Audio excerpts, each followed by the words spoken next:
নমস্কার, আশা করি আপনারা সবাই ভালো আছেন। বাংলা ককপিটে আপনাদের সবাইকে স্বাগত জানাই।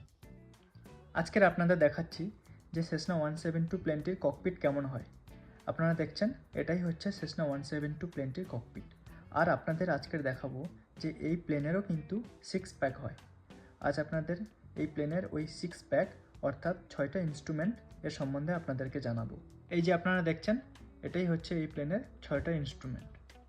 আর আপনারা দেখছেন এই ইনস্ট্রুমেন্টের নাম হলো এয়ার স্পিড ইন্ডিকেটর। এর সাহায্যে আমরা জানতে পারি যে আমাদের প্লেনটি কত দ্রুত ছুটছে।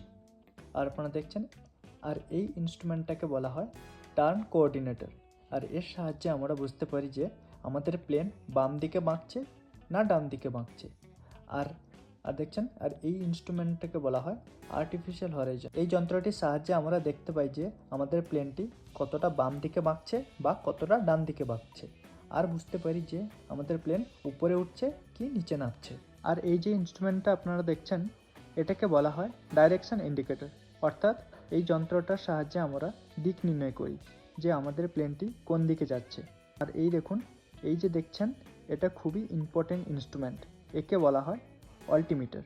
আর এই যন্ত্রটির সাহায্যে আমরা দেখি যে আমাদের প্লেনটি কত উচ্চতায় উঠছে।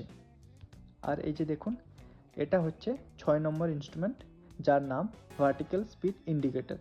আর এই ইনস্ট্রুমেন্টের সাহায্যে আমরা দেখতে পাই যে প্লেনটি কত দ্রুত উপরে উঠছে বা কত দ্রুত নিচে নামছে।